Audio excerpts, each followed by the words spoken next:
ஆலயம் செல்வோம் நம் அன்பர்களுக்கு வணக்கம். மார்ச் 6ஆம் தேதி சனி பெயர்ச்சி. சனி பகவானோட கோயில்கள் பற்றியும் அரிய தகவல் பற்றியும் தான் இந்த பதிவில் பார்க்க போகிறோம். இது வரைக்கும் நம்ம சேனல் நீங்கள் சப்ஸ்கிரைப் பண்ணலாம், மறக்காமல் சப்ஸ்கிரைப் பண்ணுங்கள். இப்போ சப்போர்ட் ரொம்ப தேவை. சனி பகவான்னாலே எல்லோருக்கும் நினைவுக்கு வருவது திருநள்ளாறு தான். புதுச்சேரி காரைக்காலில் அமைந்திருக்கு திருநள்ளாறு சனி பகவான் திருக்கோயில். சனி பெயர்ச்சி அன்னைக்கு அந்த கோயிலுக்கு பக்தர்கள் லட்ச பேர் கூடுவாங்க. அங்கே சென்று நம்மளால் வழிபட முடியாதவங்க நிறைய சனி பகவான் கோயில் இருக்குது, அந்த கோயிலுக்கு போகலாங்க. குச்சானூர் சனி பகவான் திருக்கோயில் இருக்குது. ரொம்ப பிரசித்தி பெற்ற திருக்கோயில். எனக்கு இவ்வளோ தூரமாக இருக்குது, என்னால் இப்போ போய் கோயிலில் அந்த கோயில்களுக்கு போயிட்டு வர முடியாதுன்னு நினைக்கிறவங்க சென்னையிலையும் அதை சுற்றி உள்ள பகுதியிலையும் சனி பகவான் கோயில் நிறைய இருக்குது, அந்த கோயில்கள் போயிட்டு வாங்க. வட திருநள்ளாறுன்னு சொல்கிற கோயில் எங்கே இருக்குன்னா, செங்கல்பட்டுலேருந்து மதுராந்தகம் செல்லும் சாலையில் நமக்கு மேலவளம்பேட்டை இருக்கு இல்லையா, அந்த இடத்துல வட திருநள்ளாறு சனீஸ்வரர் பகவான் கோயில் இருக்குங்க. சென்னை மேற்கு மாம்பலத்தில் சனீஸ்வரர் பகவான் பஞ்சமுக ஆஞ்சநேயர் இருவரும் சேர்ந்தே அருள்பாலிக்கின்றார்கள். சென்னை பொழிச்சலூர் தொண்டை மண்டல அகஸ்தீஸ்வரர் திருக்கோயிலில் சனி பகவான் இருக்கார். ஆதம்பாக்கம், சென்னை ஆதம்பாக்கத்தில் விஸ்வரூப சனி பகவான் கோயில். சனி பகவான் உயரமே 6 அடிங்க அந்த கோயிலில்.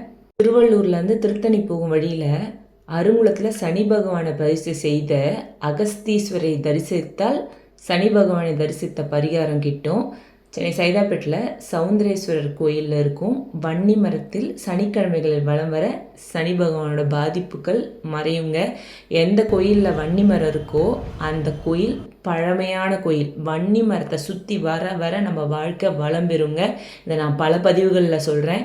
வன்னி மரம் நிறைய கோயிலில் இருக்கவே இருக்காது. எப்போ நம்ம வன்னி மரம் இருக்குன்னாலே நீங்கள் தெரிஞ்சுக்கலாம் அந்த கோயில் ரொம்ப பழைய நாள் கோயில், சிறப்பு வாய்ந்த திருத்தலம். அந்த வன்னி மரத்தை சுற்றுங்க. சுத்த அடித்தட்டில் இருக்கிற வாழ்க்கை அப்படியே மேல்தட்டு வருங்க. இதெல்லாம் சத்தியமான உண்மை. சனி பகவானோட சில அரிய தகவல்கள் சொல்கிறேன், பதிவை முழுமையாக கேளுங்க. திருநெல்வேலி நெல்லையப்பர் கோயிலில் சனி பகவான் காகத்தின் மீது அமர்ந்து காட்சி தந்தாலும் கையில் மற்றொரு காகத்தை வச்சுருக்காருங்க. காந்திமதி அம்மன் நெல்லையப்பர் கோயில் போனீங்கன்னா நிச்சயம் பார்த்துட்டு வாங்க.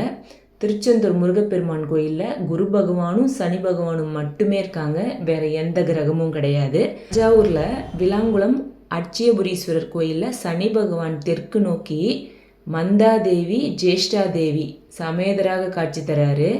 தேனி மாவட்டம் உத்தமபாளையம் அருகே குச்சானூரில் சனி பகவான் நமக்கு அருள்பாலிக்கின்றார். ஆரணியிலிருந்து நடுக்குப்பம் வழியாக படவேடு கிராமத்து செல்லும் வழியில் ஏரிக்குப்பம் தளத்தில் எந்திர வடிவில் சனி பகவான் நமக்கு காட்சி தராரு. மன்னார்குடிக்கு அருகே திருராமேஸ்வரத்தில் உள்ள சிவன் கோயிலில் சிவலிங்கத்திற்கும் விநாயகப் பெருமானுக்கும் நடுவில் சனி பகவான் அமர்ந்து நமக்கு காட்சி தராரு.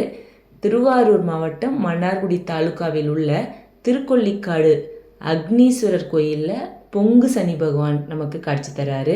விழுப்புரத்துலேருந்து திருக்கோவிலூர் சாலை கல்வெட்டு என்னும் தளத்தில் 21 அடி உயரத்தில் வலது கால காகத்தின் மீது வைத்து நமக்கு சனி பகவான் காட்சி தராரு. அரக்கோணம் மங்கம்மாப்பேட்டையில் சனி பகவான் மனைவி நீலாதேவியை மடியில் அமர்த்தி கல்யாண சனீஸ்வரர் நமக்கு அருள்பொழிக்கிறாரு. மகாராஷ்டிரா மாநிலம் நாசிக் அருகே சனி பகவானுக்காக சிங்கனாப்பூரில் உள்ள சுயம்பு சனி பகவான், அந்த ஊரில் எந்த வீட்லேயுமே நமக்கு கதவே இருக்காதுங்க. சீரடி சாய்பாபா கோயில் போயிட்டு வரவங்க நிச்சயம் இந்த சனி சிங்கனாப்பூர் போயிட்டு வருவாங்க. உங்களுக்கு வாய்ப்பு கிடைச்சா நிச்சயம் போயிட்டு வாங்க. அதே போல் முசிறி வழியாக நாமக்கல் செல்லும் சாலையில் பாத்தலையில் தரைமட்டத்திலிருந்து 30 அடி உயரத்தில் கருவறைக்குள் பாதலேஸ்வரர் அருள்பாலிக்கின்றார். சனி பகவான் காக வடிவத்துடன் சிவனை நோக்கி நின்ற கோலத்தில் காட்சி தரார். திருநள்ளாறு நலத்தீர்த்தத்தில் சனி பெயர்ச்சி அன்று காக்கைகள் குறுக்கே பறந்து கிடப்பதில்லை. சனி பகவானை கும்பிடும்போது ஸ்ட்ரெயிட்டாக நின்று கும்பிடாதீங்க, சைடு பாக்கா நின்று தான் சாமி கும்பிடணும். அதே போல் நவகிரகத்தை சுற்றிட்டு சனி பகவானை சுற்றிட்டு வந்தீங்கன்னா அடுத்தது பிள்ளையாரையோ ஆஞ்சநேயரையோ சுற்றிட்டு தாங்க வரணும். ஏன்னா அவங்க 2 பேரை தான் சனி பகவான் பிடிக்கல. ஜென்ம சனி பிடிச்சவங்கள கேட்டிங்கன்னா உங்களுக்கு தெரியும், ஏன்டா வாழ்கிறோன்ற அளவுக்கு நினைக்க வச்சுருவாரு. பாத சனி வரும்போது அப்படியே படிப்படியாக நமக்கு கஷ்டங்கள் தீரும். சனி பயிற்சி நமக்கு முடியுதுன்னா அப்போ வந்து நமக்கு நிறைய சந்தோஷத்தை வாரி வாரி தருவார். நம்மளோட பொறுமையை சோதிக்கிற காலம் அது. அதனால் அந்த டைமில் எந்த கஷ்டம் வந்தாலும் இதுவும் கடந்து போகும்னு நம்ம இருக்கணும். அந்த பொறுமையும் நிதானமும் தான் நமக்கு கற்றுக் கொடுக்குற பாடம். சிவபெருமானை இறைவன் என்றும் பாராமல் அவரை சிறைப்பிடித்தார் சனி பகவான். சனி பகவானை பாராட்டி அவருக்கு ஈஸ்வர பட்டம் வழங்கினார் சிவபெருமான். இதனால தாங்க சனி பகவானுக்கு சனீஸ்வரன்னு பேர் வந்துட்டு. உங்களுக்கு இந்த பதிவு பிடிச்சிருந்தா உங்கள் ஃப்ரெண்ட்ஸ் அண்ட் ரிலேட்டிவ்க்கு ஷேர் பண்ணுங்கள். நம்ம சேனல் வரைக்கும் நீங்கள் சப்ஸ்கிரைப் பண்ணலைன்னா மறக்காமல் சப்ஸ்கிரைப் பண்ணுங்கள். உங்களோட சப்போர்ட் எனக்கு ரொம்ப தேவை. நல்லதே நடக்கும். நம்பிக்கையோடு செயல்படுவோம். நன்றி, வணக்கம்.